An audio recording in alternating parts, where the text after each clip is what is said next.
नमस्कार दोस्तों, कैसे हैं आप सब लोग। स्वागत है आपका अपने YouTube चैनल पर। मैं उम्मीद करता हूं कि आप सबकी तैयारी बहुत अच्छी चल रही होगी या आपने अपनी तैयारी शुरू कर दी होगी। दोस्तों, हम बात कर रहे हैं आज के इस वीडियो में बात करेंगे airports authority of India junior executive human resources exam के बारे में। सबसे पहली और इम्पॉर्टेंट चीज़ कि इसकी तैयारी कैसे करें, प्रिपरेशन टिप्स, मतलब कि तैयारी करने का क्या तरीका है, बेहतर किस तरीके से हम तैयारी कर सकते हैं जिससे कि इस एग्ज़ाम को हम क्रैक कर पाएँ। एग्ज़ाम डेट कब तक आएगी, क्या सिलेबस है, और बहुत सारे डाउट्स हैं, जो कुछ भी हैं हम सारा कुछ इस वीडियो में डिस्कस करेंगे। सिलेबस के regarding syllabus, examination pattern, selection process already हम आपको पिछले वीडियो में बता चुके हैं। लिंक आपको आई बटन पर मिल जाएगा या फिर आपको डिस्क्रिप्शन में लिंक मिल जाएगा, जा करके आप उस वीडियो को देख सकते हैं। पूरा डिटेल में डिस्कस किया है। आज हम बात करेंगे कैसे आपको इसकी तैयारी करनी है, कैसे मैक्सिमम स्कोर करना है और हमारा एग्ज़ाम डेट कब तक हो सकता है। तो सबसे पहले दोस्तों हम बात करते हैं, देखिए अगर एग्ज़ाम डेट की हम बात करें तो आज आपका डेट है 4 फरवरी 2025। आपका ऑनलाइन रजिस्ट्रेशन स्टार्ट हो रहा है 17 फरवरी 2025 से, और जो ऑनलाइन रजिस्ट्रेशन का लास्ट डेट रहेगा ये आपका रहेगा 18 मार्च 2025। ठीक है। अब देखिए, ऐसा तो है नहीं कि आपका 18 मार्च इसका लास्ट डेट है तो आपको 19 या 20 को एग्ज़ाम कंडक्ट करा लिया जाए, 19 या 20, नहीं, ऐसा नहीं। एटलीस्ट 15 डेज़, 20 डेज़, 25, 30 डेज़ इतना ये आपको देंगे ही देंगे। 18 मार्च है, अगर हम पूरा पूरा एक महीना मान लेते हैं तो आप मान के चलिए कि लगभग 18 अप्रैल के आसपास आपका एग्ज़ाम ये कंडक्ट करा सकते हैं। मतलब ये मैं इसलिए बोल रहा हूँ बिकॉज जो इनका रिक्रूटमेंट प्रोसेस है वो बहुत फास्ट है। आपने देखा ही होगा, जो भी कैंडिडेट्स ने जो पहले से तैयारी कर रहे हैं या जिनको इस ऑर्गेनाइजेशन के बारे में पता, उन्हें पता है कि इसका रिक्रूटमेंट प्रोसेस बहुत फास्ट है। ये मैंने आपको बताया है कि कैसे भी करके ये आपको टारगेट लेके चलना है 18 अप्रैल। 18 मतलब इन द सेंस आप ये लेके चल सकते हैं 10 से 15 अप्रैल, क्योंकि अगर आपको अच्छे से तैयारी करनी है और एग्ज़ाम क्रैक करना है तो आप इस एग्ज़ाम डेट को लेकर के 10 से 15 अप्रैल आप अपना टारगेट सेट करिए, अपना टाइम टेबल बनाइए। बहुत से कैंडिडेट्स ऐसे हैं जो वर्किंग हैं, ऑलरेडी जॉब कर रहे हैं, बहुत सारे कैंडिडेट्स ऐसे हैं। ठीक है, आप अपना प्रॉपर टाइम टेबल बनाइए, इसको आप डिवाइड करिए। एक पार्ट ए है, एक पार्ट बी है। पार्ट ए में आपके 4 सब्जेक्ट्स हैं, जिसमें कि न्यूमेरिकल एबिलिटी है, जीके है, आपका रीजनिंग एप्टीट्यूड है, और साथ में आपका इंग्लिश है। पार्ट बी में आपका ह्यूमन रिसोर्सेज का पूरा डिटेल सिलेबस है और रीडिंग कॉम्प्रिहेंशन प्लस ऐसे है।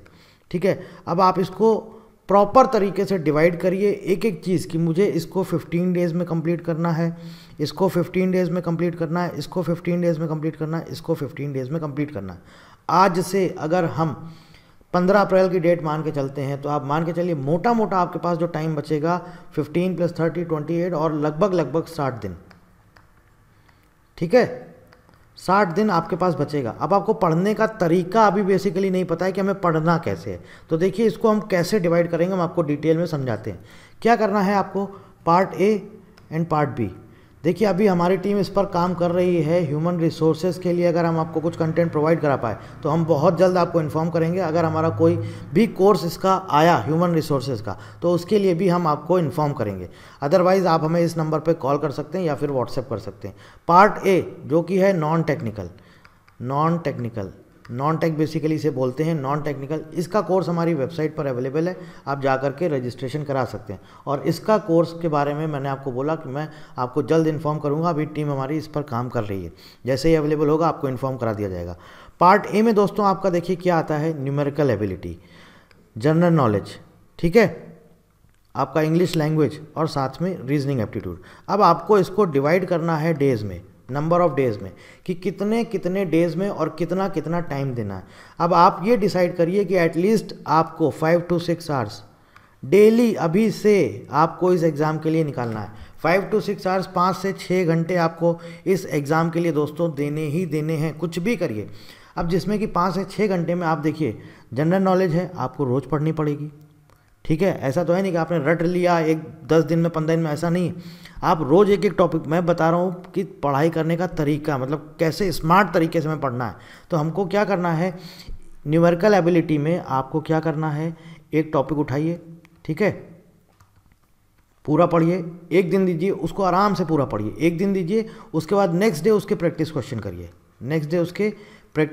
करिए, इसके बाद फिर सेकेंड टॉपिक उठाइए, नेक्स्ट डे उसके प्रैक्टिस क्वेश्चन करिए। मतलब आप ये टारगेट लेके चलिए कि जो छोटे छोटे चैप्टर्स हैं, जैसे रेशियो हो गया, चैप्टर्स तो वैसे बहुत लंबे, पर आपके में बहुत डीप में थोड़ी पूछा जाएगा, बेसिक चीज़ें पूछी जाएंगी। आपका तो जो डीप नॉलेज जो पूछा जाएगा वो HR से रिलेटेड पूछा जाएगा। तो ये थोड़ा सा ऐसा है कि आप इसको डिसाइड करिए कि मैं 30 डेज़ में, नहीं 30 डेज़ में कम कर रहे हैं तो आप 45 डेज़ डिसाइड करिए कि मैं 45 डेज़ में डेली इसको 2 आवर्स में अपना सब्जेक्ट कंप्लीट करूँगा। 2 आवर्स में नहीं हो पा रहा, आप 3 घंटे इसको दे दीजिए, ठीक है।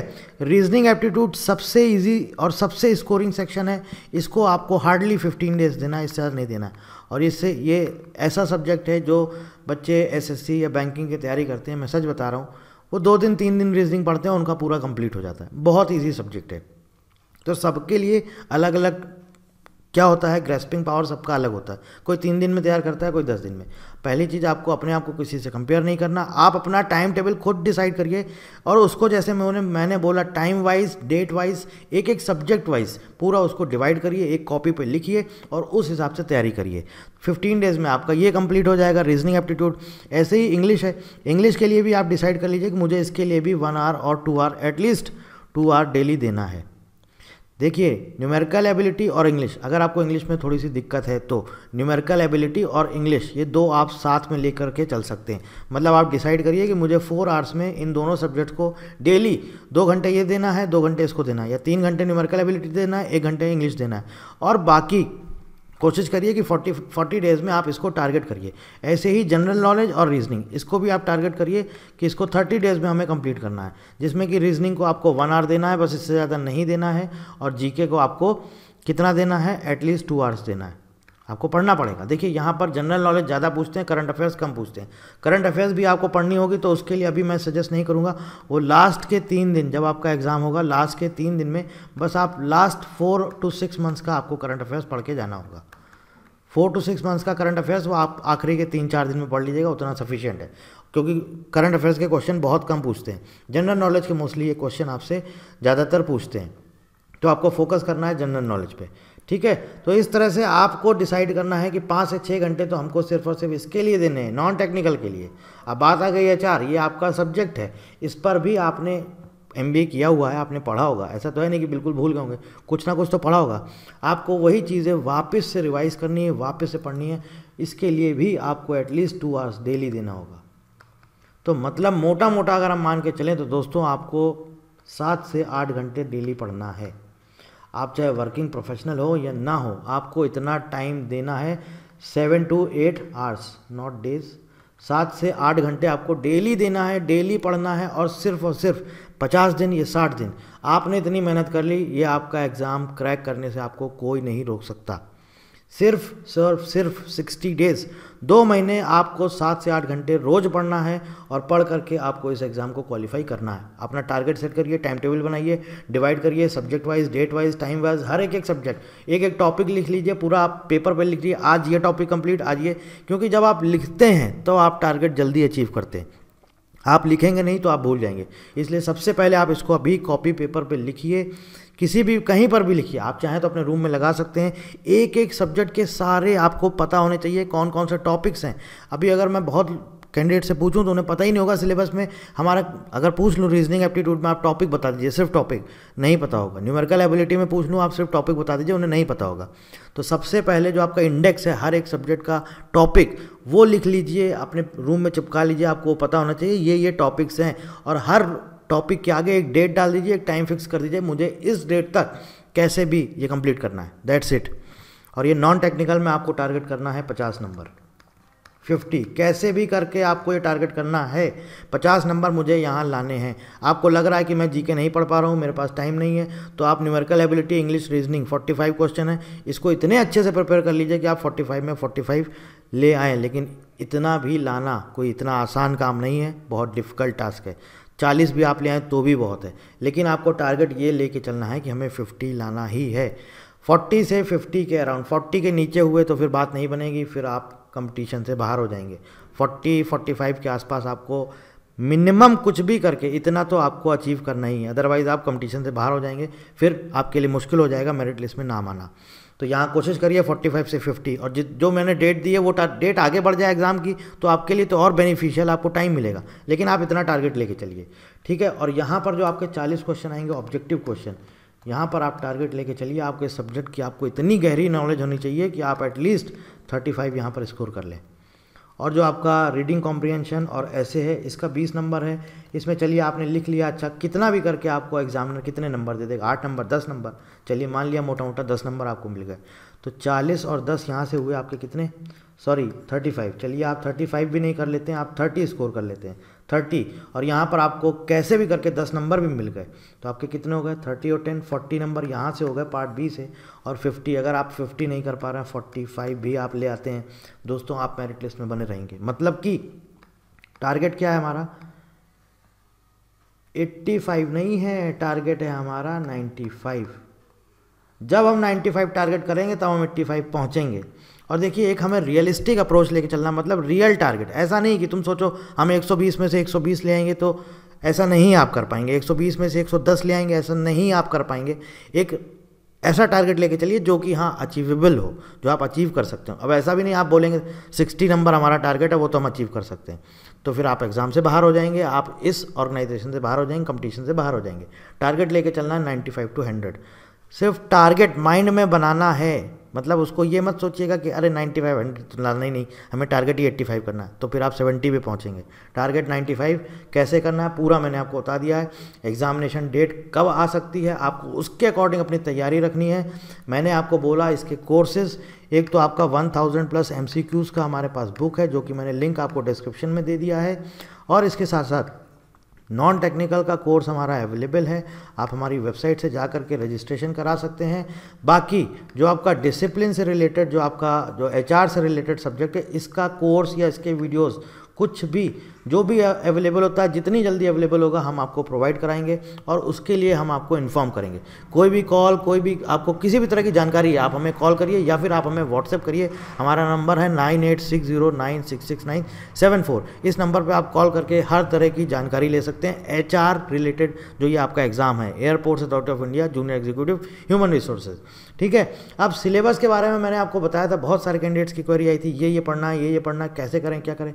देखो भाई, ये जो आपके सामने पेपर 1 पार्ट बी की हम बात कर रहे हैं, पार्ट ए तो आप छोड़ दीजिए, मैंने आपको बता ही दिया कैसे कैसे करना है। पार्ट बी देखिए क्या है।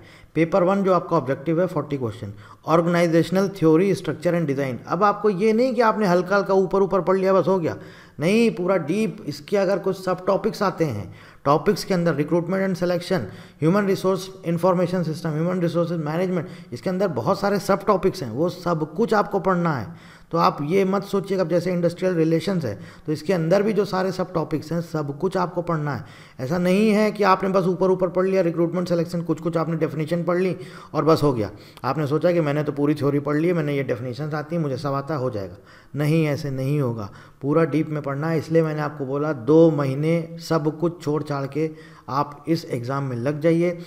4 घंटे 5 घंटे आपको देने हैं पार्ट ए के लिए डेली, पार्ट ए के लिए 5 आवर्स डेली, और पार्ट बी अगर आपको नॉलेज है, अगर आपने पढ़ा हुआ अच्छे से पढ़ा है तो पार्ट बी के लिए आपको 2 घंटे देने, अदरवाइज आपको 3 आवर्स डेली, मतलब 8 घंटे डेली जब आप देंगे तब आप 60 डेज़ में ये कंप्लीट कर पाएंगे। और आपको पता है कि आपको कंपटीशन में बने रहना है, आपको एग्ज़ाम क्रैक करना है, तो आपको दोस्तों मॉक टेस्ट भी देने होंगे। तो मॉक टेस्ट के लिए भी तो आपको टाइम चाहिए, वो भी तो आपको टाइम निकालना है। तो आपको सब कुछ छोड़ के अभी मैंने जो बोला है मिनिमम आपको 8 घंटे रोज़ देने हैं, डेली देने हैं। फिर जब आप 40 डेज़ 45 डेज़ के आसपास पहुंच जाएंगे, जब आपको लगेगा कि मैंने काफ़ी कुछ पढ़ लिया है, अच्छा खासा प्रिपेयर हो जाएगा, 40 डेज़ के बाद जब आपका सिलेबस कंप्लीट हो जाए, किसी भी कोई भी सब्जेक्ट का, 1 का हुआ 2 का हुआ, जितना भी, आप बर्डन नहीं लेना कि मेरा इतना ही हुआ इतना हुआ, सिर्फ एक पॉजिटिव अप्रोच के साथ चलना। जब आपका टारगेट कंप्लीट हो जाए 40 डेज़ के बाद, नहीं भी कंप्लीट हो रहा है, आप टेस्ट लगाना शुरू कर दीजिए, मॉक टेस्ट आप स्टार्ट कर दीजिए, क्योंकि जितनी प्रैक्टिस करेंगे वहाँ पर उतनी ही जल्दी आप क्वेश्चन का आंसर कर पाएंगे और उसका आगे आपको फ़ायदा मिलेगा। तो 40 दिन से लेकर के और जब तक आपका फिर एग्ज़ाम नहीं होता तब तक आपको मॉक टेस्ट रोज़ के रोज़ लगाने हैं, ठीक है। किसी भी तरह की जानकारी के लिए, इंक्वायरी के लिए, कुछ भी हो, आप हमें व्हाट्सअप कर सकते हैं या फिर हमें कॉल कर सकते हैं या फिर इस वीडियो के नीचे कमेंट कर सकते हैं। So thank you very much and thank you for watching.